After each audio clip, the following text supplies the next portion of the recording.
Welcome back to my channel. लेकर आई हूँ एक और इंटरेस्टिंग स्टोरी, तो मेरे चैनल को सब्सक्राइब जरूर कर देना। ड्रामे की शुरुआत होती है और हम हमारी फीमेल लीड को ब्राइड के कॉस्ट्यूम में देखते हैं, जो कि भाग रही होती है। उसका नाम वैन वैन है। वैन वैन इसलिए भाग रही होती है क्योंकि उसने शादी नहीं करनी हुई है और काफी लोग उसके पीछे होते हैं। वो छुप कर किसी से हॉस्टल में बात कर रही होती है। उस ग्रैंड माँ हॉस्पिटल में होती है, जिसकी कंडीशन काफी क्रिटिकल होती है। तो इतने में वो लोग उसे देख लेते हैं और पकड़ के हॉस्पिटल लेकर आते हैं, जहाँ पे उसकी स्टेप मॉम उसका वेट कर रही होती है। अब यहाँ पे हमें पता चलता है कि स्टेप मॉम उसे फोर्स कर रही होती है कि वो ये शादी करे, लेकिन वैन वैन साफ कहती है वो इस जैसे क्रूर यंग मास्टर से शादी नहीं कर सकती है। उसकी ये 4th मैरिज होती है। फर्स्ट 3 वाइफ को उसने मार दिया था और वो काफी अगली भी है। तो वो कहती है कि ये मैं शादी नहीं करना चाहती हूँ, लेकिन स्टेप मॉम साफ कह रही होती है कि तुम्हें ये शादी करनी पड़ेगी क्योंकि बिजनेस डील भी हुई है और वो अपनी खुद की बेटी टिन किड की शादी उस यंग मास्टर से नहीं करेगी। और वो वैन वैन को इलेजिटिमेट चाइल्ड होने का ताना भी दे रही होती है। वैन वैन को थप्पड़ भी लगाती है, लेकिन वो साफ कहती है चाहे कुछ भी हो जाए मैं ये शादी नहीं करूंगी। तो इतने में किन किन का ड्रामा स्टार्ट हो जाता है। वो कहती है मॉम आप मेरी सिस्टर को ऐसा कुछ मत कहो, आप उसे फोर्स मत करो, मैं ये शादी कर लूंगी। लेकिन स्टेप मॉम को बहुत ज्यादा गुस्सा आता है और कहती है कि ठीक है, अगर ये शादी नहीं कर रही है तो इसकी ग्रैंड मदर हॉस्पिटल में है, मैं उसकी जान ले लूंगी। अब वैन वैन आखिर मजबूर होकर शादी के लिए मान जाती है और फौरन से अपनी ग्रैंड माँ के पास जाती है और उनसे वादा करती है कि मुझे बस कुछ टाइम दे दो, मैं सब कुछ ठीक कर लूंगी और आप भी ठीक हो जाओ। स्टेप मॉम उसे कहती है जल्दी करो, तुम्हारी शादी का टाइम होने वाला है, तुम्हें यहाँ से जाना चाहिए। एंड यहाँ पर अब हमें सीन में दिखाया जाता है उसी यंग मास्टर का, जिसका नाम ली शाओ होता है। ली शाओ को उसका असिस्टेंट कह रहा होता है कि आपकी ब्राइड को रूम में पहुंचा दिया गया है, तो इनमें से कौन सा मास्क आप लगाना पसंद करेंगे। वो साथ में बताता है कि उसकी फुल चेकिंग हुई है, उसके पास कोई वेपन भी नहीं है, तो वो अपना मास्क लगा लेता है और कहता है कि मैं देखता हूँ इस बार मेरी स्टेप मॉम ने मेरे लिए कौन सी ब्राइड सेलेक्ट की है, ये मेरी 4th ब्राइड है। यहाँ हम देखते हैं वैन वैन ब्राइड बनी रूम में बैठी होती है। तो यहाँ पे ली शाओ रूम में एंटर होता है। वैन वैन उससे बताना चाह रही होती है कि हमें पहले बात कर लेनी चाहिए, जहाँ पर वो कहता है बात करने की कोई गुंजाइश नहीं है, एक्चुअल में तुम्हें तो पैसों से खरीद कर लाया गया है, तो हमारे दरमियान कोई बात नहीं हो सकती, तुम मेरे लिए एक प्ले टॉय हो। वो उसे बेड पे जबरदस्ती लिटा देता है और कहता है मैं आज देखना चाहता हूँ कि मेरी स्टेप मॉम ने तुम्हें किस तरह ट्रेन करके भेजा है। वो कहती है ये तुम किस बारे में बात कर रहे हो, मुझे तो तुम्हारी स्टेप मॉम के बारे में पता भी नहीं, मैं तुमसे मिली भी नहीं। जिसमें वो उसका गला दबाने लगता है, गुस्सा करता है और कहता है तुम्हारी हिम्मत कैसे हुई मुझसे झूठ बोलने की। इस बार वो बहुत चालाकी कर रही है और जानकर उन्होंने तुम्हें कहा है कि मैं उसके बारे में तुम्हें ना बताऊं, और वो उसे जबरदस्ती करने लगता है। और यहाँ हम देखते हैं वैन वैन के पास एक निडल होती है जो उसे लगा देती है और वो फौरन बेहोश हो जाता है। फिर वो उसका मास्क उतार कर उसका रियल फेस देखना चाह रही होती है, लेकिन फिर कहती है मैं इसका ये अगली फेस क्यों देखूं, क्योंकि उसके बारे में रूमर्स होते हैं कि वो काफी अगली है। और फिर जल्दी से वो अपनी निडल को संभालती है और जल्दी से उसका ड्रेस को खुद पहन लेती है। जहाँ पर हम देखते हैं कि ली शाओ को होश आ जाता है, वो उसे जाता देखता है और उसे दोबारा से बेड पे लिटा देता है और कहता है कि तुम्हें इसकी सजा जरूर मिलेगी। फिर वो उसे जंगल में भिजवा देता है, जहाँ पे वो अपने गार्ड को कहता है इसकी वहाँ पे जान ले लेना, जहाँ पे वो उन्हें डील देने लगती है कि प्लीज मैं तुम्हें इसके बदले काफी पैसे दूंगी, तुम लोग मुझे जाने दो। तो वो कहते हैं कि हम यंग मास्टर से कोई भी पंगा नहीं लेना चाहते, उन्होंने जो भी हमें ऑर्डर किया है वही हम करेंगे। नेक्स्ट सीन में हम यहाँ पर देखते हैं ली शाओ को चेक किया जाता है, जहाँ पे उसे पता चलता है कि उसे कोई पॉइजन नहीं दिया गया, बल्कि वो थोड़ा सा फेंट हुआ था। तो वो बताता है कि उन्होंने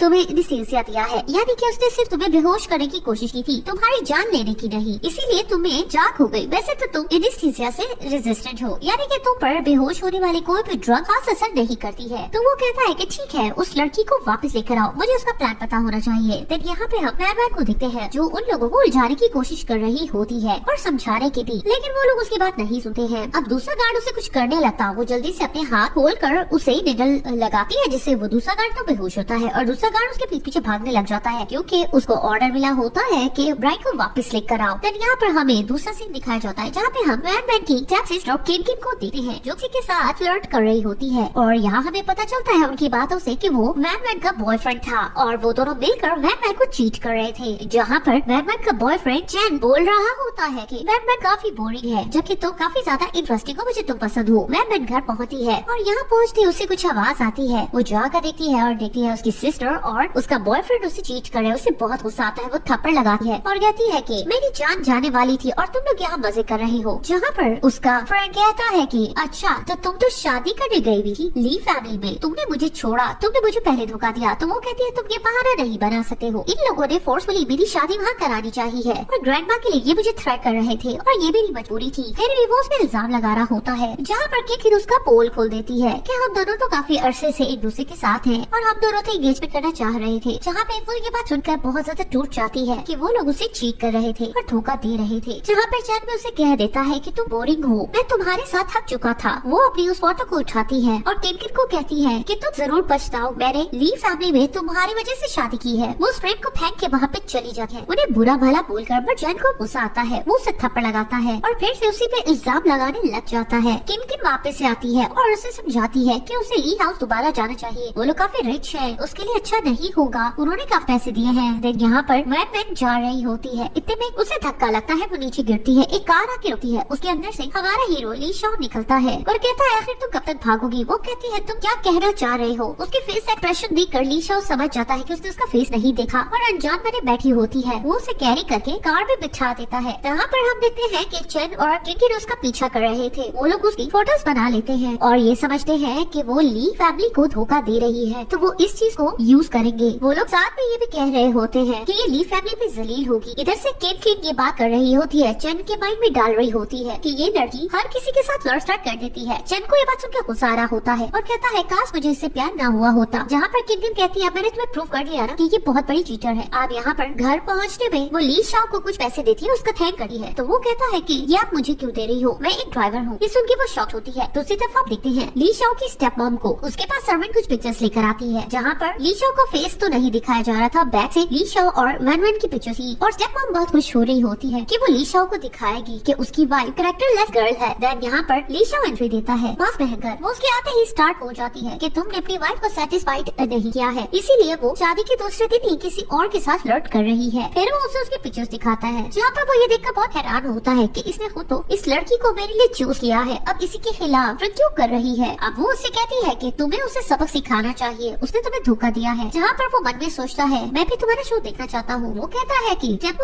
आप मेरे लिए काफी केयरिंग हो, ऐसा करो कि आप ही उस लड़के से पूछ लो। And then step mom van को बुलवाती है और उसे कहती है ये सब क्या है, मुझसे माफी मांगो। सर्वेंट जबरदस्ती उसे माफी मंगवाती है। वो कहती है क्या मतलब। वो आगे बढ़ती है, उस थप्पड़ लगाती है। वो उसे कहती है कि तुमने मेरे सन को सिक देखकर किसी और के पास चली गई फ्लर्ट करने के लिए। जहाँ पर वो कहती है कि इसका कोई एविडेंस है, मैं किसी के साथ भी नहीं थी। और वो कहती है कि इसका अधिकार मेरे हस्बैंड के पास है, तुम कौन होती हो मुझसे इस तरह बात करने वाली। वो उसे दोबारा से थप्पड़ लगाती है और उसे कहती है कि मैंने एविडेंस की कुछ भी नहीं कहा, ये देखो पिक्चर्स। जहाँ पे वो इन पिक्चर्स को देखती है और उससे कहती है कि ऐसा कुछ नहीं है। वो अपने हस्बैंड को देखकर कहती है कि मेरे बारे में झूठ बोला जा रहा है, तुम इन डर्टी ट्रुथ में मत आओ। ये ड्राइवर था और जिसने मुझे कार में बिछा के मेरी सिर्फ हेल्प की थी। जहाँ पर ली शाओ सोच रहा होता है ये क्या तमाशा चल रहा है, स्टेप मॉम ने खुद इस लड़की को चूज किया था, अब ये दोनों लड़ क्यों रही है। अब वो लोग एक दूसरे के पास ही एक दूसरे से लड़ रही होती है। ली शाओ इस चीज के मजे ले रहा होता है और मन में सोच रहा होता है कितना अच्छा शो है, और वो दोनों पागलों की तरह लड़ी जा रही होती है। यहाँ पर वो खुशी से क्लैप करके उठता है और कहता है वैसे तुम दोनों का शो अच्छा था। फिर वो मैडमेट के पास आता है और कहता है कि जो भी है अब ये मेरी जिम्मेदारी है, मुझे इसे लेसन टीच कराना होगा। एंड वो उसे गोद में उठा लेता है और फिर स्टेप मॉम को कहता है आपको फिक्र करने की जरूरत नहीं है, इस चीज को मैं खुद देख लूंगा। स्टेप मॉम को गुस्सा आता है। वो मार खाने के बाद अपनी सर्वेंट को कहती है मुझे सीधा करो और कहती है मैं सिर्फ ये चाहती हूँ कि वैन मैन ली शाओ के बच्चे को जन्म ना दे। अगर ऐसा कुछ हो गया मेरा सब कुछ किया हुआ बेकार जाएगा, इसलिए मुझे कुछ ऐसा जरूर करना होगा कि ली शाओ उसके करीब न जाए। देन यहाँ पर हम ली शाओ को देखते हैं जो कि वैन मैन को बेड पे लिटाता है और उसे कहता है इतना ज्यादा प्रिटेंड करने की जरूरत नहीं, तुम स्टेप मॉम मेरे आगे आखिर शो क्या करना चाहती थी। वो कहती है मुझे अब भी समझ नहीं आ रहा तुम कहना क्या चाह रहे हो। फिर वो कहता है साफ सी बात है स्टेप मॉम ने तुम्हें मेरे लिए सिलेक्ट किया है। वो कहती है कि मैं तो तुम्हारी ली फैमिली को जानती तक नहीं, ना ही तुम्हारी स्टेप मॉम को। वो कहता है झूठ मत बोलो, जितना झूठ बोलोगी मुझे गुस्सा आएगा। तुम्हें पता है ना मैंने अपनी प्रीवियस वाइफ के साथ क्या किया था, वो सर्वाइव नहीं कर पाई। वो उसे फुल डराता है तो यहाँ पर वो डर भी जाती है और फौरन से अपना टोन चेंज करती है और कहती है आपको फिक्र करने की जरूरत नहीं, मैं सच बोल रही हूँ, मैं हमेशा आपके साथ ट्रूथफुल रहूंगी। तो वो उसका हाथ पकड़ लेता है, उसे अपनी तरफ करता है और कस के किस करता है। वो कहता है ठीक है अगर तुम एक अच्छी वाइफ पाना चाहती हो तो फिर वाइफ और हस्बैंड वाला काम क्यों ना हो जाए, हम दोनों एक दूसरे क्लोज आ जाते हैं। तो वो भी डर की कहती है कि ठीक है जैसा तुम्हें पसंद है। वो उसके ऊपर बैठ जाती है, अपनी पेट से उसे दोबारा बेहोश करने लगती है। तो वो कहता है तुम क्या समझती हो, फिर से तुम वो ओल्ड ट्रिक कर रही हो, तुमने मेरे साथ ये सेकंड टाइम किया है। तो वो कहती है ऑफ कोर्स तुम मेरे साथ फोर्सफुली कुछ करोगे तो मैं चुप थोड़ी ना बैठूंगी। तो वो कहता है इसका क्या मतलब है। फिर वो उसे जबरदस्ती बिछाता है और कहता है कि क्या तुम्हारे दिल में कोई और है। तो वो मन में सोचती है कि अगर मैंने इसका मूड ऑफ कर दिया तो मेरे लिए प्रॉब्लम हो सकती है, मैंने अभी ग्रैंडमा को बचाना भी है। वो जल्दी से चुप करके उसे किस कर देती है। तो वो भी उसे जबरदस्ती करने लगता है। वो इतना सब फोर्सफुली कर रहा होता है तो वो उसे कहती है कि मुझे हर्ट हो रहा है। वो उससे कहता है तुम्हारी हिम्मत कैसे हुई मुझे इनकार करने की। वो उसका जोर से गला दबाने लगता है, उसकी तबीयत खराब होने लगती है, वो कांपने लग जाता है गुस्से से।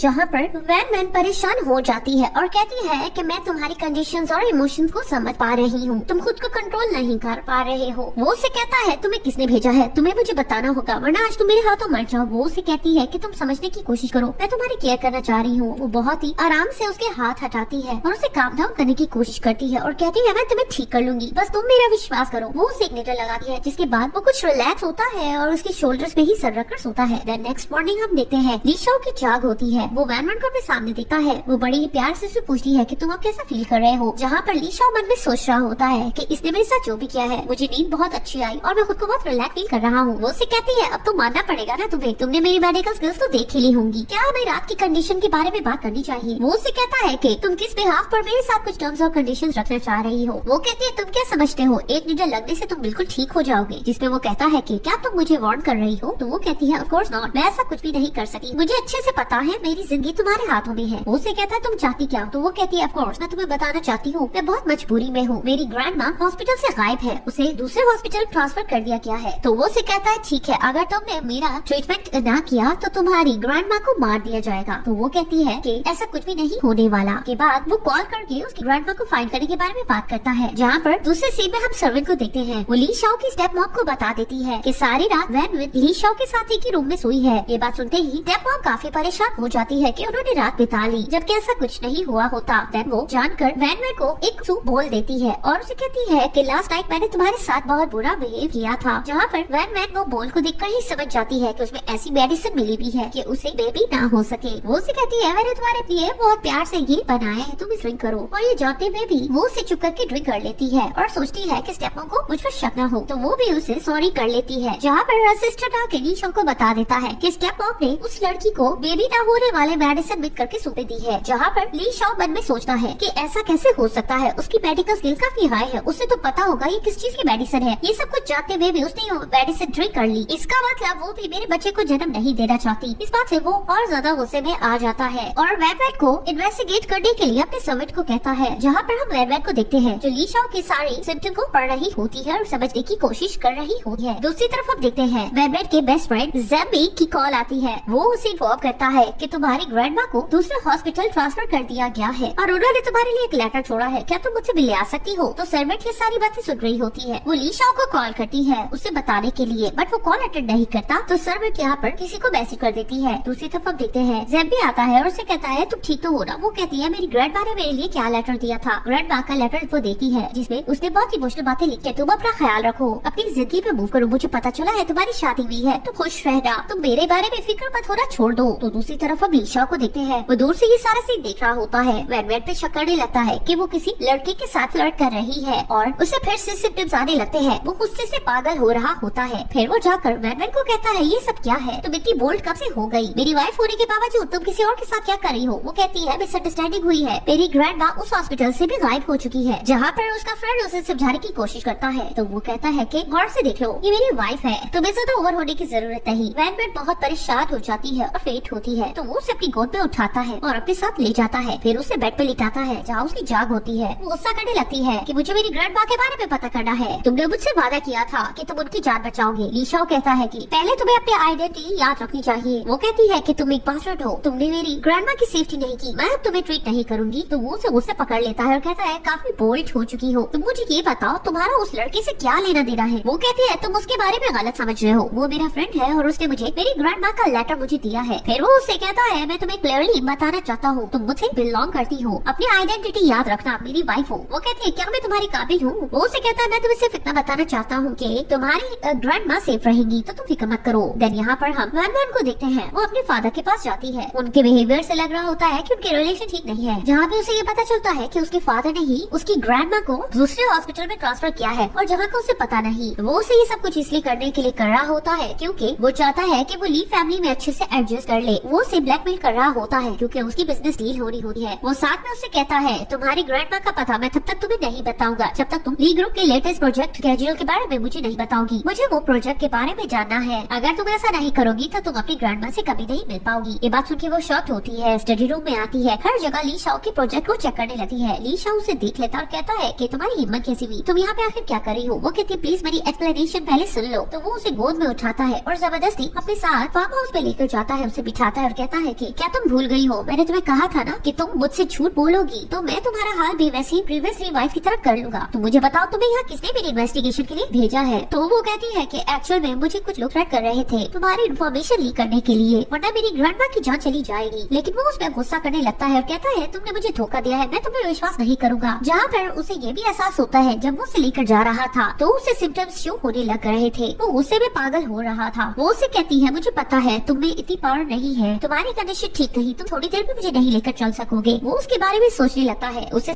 भी नहीं लाना चाहती इसलिए उसने वो ड्रिंक कर ली थी। जहाँ पर ली शाओ परेशानी से खड़ा होता है कि उसे क्या करना चाहिए। वो उसे कहता है तुम मुझे थ्रेट क्यों कर रही हो। वो उसे कहती है कि मैं तो तुम्हारा सिर्फ ट्रीटमेंट करना चाहती हूँ। फिर वो उसके पास आती है, उसके हाथ को देखती है, पल्स देखती है, हार्ट बीट को चेक करती है और कहती है मुझे पता है तुम्हारी सिम्टम, थोड़ी देर में तुम बेहोश हो जाओगे। वो उसे कहता है तुम्हें भी फिक्र करने की जरूरत नहीं, और फिर उसे चला भी नहीं जा रहा होता, वो बैठ जाता है। उसके बाद वो उसके पास जाके बैठती है तो वो तो उसका ब्लड ही सक करने लग जाता है। तो वो उसे कहती है कि तुम इसे आराम से सक करो। वो बिल्कुल एक हैवान बन जाता है और फिर वो उसे बड़े ही प्यार से सारी बात बता देती है कि किस तरह उसका फादर उसे प्रोजेक्ट के बारे में पूछ रहा था, वरना वो ग्रैंड माँ को नुकसान पहुंच जाएगा। मैं अपनी ग्रैंड माँ को बचाना चाहती हूँ। वो उसे कहता है वही ना, तुम मुझे धोखा दे रही थी। वो उसे कहती है मैंने सोचा था मैं तुमसे इस बारे में डिस्कस करूंगी, लेकिन मुझे पता है तुम बहुत ज्यादा गुस्सा करते हो, अब तुमने मुझे जो सजा देनी है दो। और फिर वो बैठ जाती है। उसे लगता है कि प्रीवियसली वाइफ की तरह उसे भी मार दिया जाएगा, लेकिन वो अपना हाथ उसके आगे बढ़ा देता है। जहाँ पे वो अपने असिस्टेंट को प्रोजेक्ट के बारे में बात कर रहा होता है कि वो वैनमैन को वो प्रोजेक्ट दे देगा ताकि वो अपने फादर को दिखा दे, क्योंकि वो काफी ठीक फील कर रहा होता है। यहाँ पर असिस्टेंट उसे वैनमैन की सारी इन्फॉर्मेशन भी देता है। उसे वैनमैन की फैमिली पे बहुत गुस्सा आ रहा होता है कि उन्होंने ऑलरेडी इतने पैसे लिए होंगे स्टेप मॉम से मुझसे शादी करने पर, इसके बावजूद वो मेरे बिजनेस पर भी अब लालच कर रहे हैं। उसके बाद वो वैनमैन के साथ के घर पर जाता है। फादर देखकर बहुत खुश होता है। जहाँ पे वो प्रोजेक्ट की बात करता है, किन ली शाओ को देखकर कुछ ओवर होने लगती है। वो उसे दूर हटाता है, कहता है मुझे टच करने की कोशिश भी मत करना। गुस्से से वहाँ से वो चला जाता है। तो डैड को लगता है शायद वो प्रोजेक्ट की इन्फॉर्मेशन नहीं लेकर आई। वो वैनमैन को थप्पड़ लगाने लगता ही है तो वो उसे प्रोजेक्ट दिखा देती है। तो वो उस पर बहुत ज्यादा खुश हो जाता है। वो उसे कहती है मुझे ग्रैंडमा के बारे में बताओ। किन उसे कहती है कि तुमने ग्रैंडमा से बात करनी है। वो उसको सेलफोन दिखाती है और नीचे फेंकती है। वो उठाने लगती है तो उसके हाथ पर पाँव रख के मसलने लगती है। वो किन को कहती है आखिर तुम ये सब कुछ क्यों कर रही हो, तुम चाहती क्या हो। वो उसे कहती है यही कि तुम अपनी ग्रैंडमा को कभी भी ना देख पाओ। वैनमैन को बहुत गुस्सा आता है कि उन्होंने उसकी ग्रैंडमा के बारे में नहीं बताया। वो बाहर जा रही होती है, बारिश हो रही होती है, इतने में ली शाओ अम्ब्रेला उसके लिए लेकर आता है। वो उसे कहती क्या तुम मेरा वेट कर रहे थे। वो उसे कहता है जो तुम्हें चाहिए था क्या तुम्हें मिल गया। तो वो कहती है कि नहीं, उन्होंने सिर्फ मुझे ग्रैंडमा की वीडियो दिखाई है, मुझे उसकी लोकेशन नहीं बता रही है। वो मुझे जब तक सही से ब्लैकमेल नहीं करेंगे वो चैन से नहीं जी पाएंगे। वैनमैन बहुत दुखी होती है और नीचे गिरने लगती है। ली शाओ उसे पकड़ लेता है और कहता है तुम फिक्र मत करो, तुम्हारी ग्रैंडमा सेफ रहेंगी। उसे बड़े प्यार से बात कर रहा होता है। वैनमैन भी हैरान हो जाती है उसका ये बिहेवियर देखकर। दूसरी तरफ हम देखते हैं किन वैनमैन से काफी जेलस होती है। चैन आता है तो वो उसे कहती है कि मैं उसे चैन से नहीं जीने दूंगी, हमें कुछ और प्लान करना चाहिए। द नेक्स्ट सीन चेंज होता है जहाँ पर हम देखते हैं वैनमैन अपने बेस्ट फ्रेंड जेम्पी से मिलने गई भी होती है, जहाँ पर वो उसे समझा रहा होता है कि उसने ली शाओ का बिहेवियर देखा है, वो तुम्हारे लिए ठीक नहीं है, तुम्हें उसे छोड़ देना चाहिए। ली शाओ वहाँ आता है और कहता है तुम्हारी हिम्मत कैसे हुई मेरे बारे में मेरी वाइफ को गलत बात करने की, वो मेरी वाइफ है, मैं उसके साथ जैसे रहूँ। जहाँ पर वैनमैन कहती है कि तुम मिसअंडरस्टैंड कर रहे हो, उसका कहने का ये मतलब नहीं था। वो उसे कहता है लगता है तुम फिर से भूल गई हो, तुम्हें याद दिलाना पड़ेगा। जहाँ पे उसका फ्रेंड कहता है तुम इस तरह वैनमैन को ट्रीट नहीं कर सकते हो। वो उसे गुस्से से देखता है और कहता है लगता है तुम्हें अच्छे से अब समझाना पड़ेगा। जहाँ पर वैनमैन समझ जाती है कि ली शाओ का तो टेम्परामेंट बिल्कुल भी ठीक नहीं है। वो उसके बेस्ट फ्रेंड को कोई नुकसान पहुँचा ना दे उससे पहले वो सोचती है कि मुझे सब ठीक करना चाहिए। वो जल्दी से ली शाओ को पकड़ती है और अपने फ्रेंड को कहती है यहाँ से चले जाओ, जैसा मेरा हस्बैंड कहेगा मैं वैसे करूँगी। जहाँ पर उसके जाते ही वो वैनमैन पर गुस्सा करता है, तुम्हें कितनी दफा समझाऊं कि उसके पास मत जाओ। जहाँ पर वो से कहती है कि ठीक है जैसा तुम कर रहे हो वैसा ही मैं करूँगी, मैं तुम्हें गुस्सा नहीं दिलाना चाहती। वो उसे ये बात करके जल्दी से बाहर निकल जाती है, लेकिन बाहर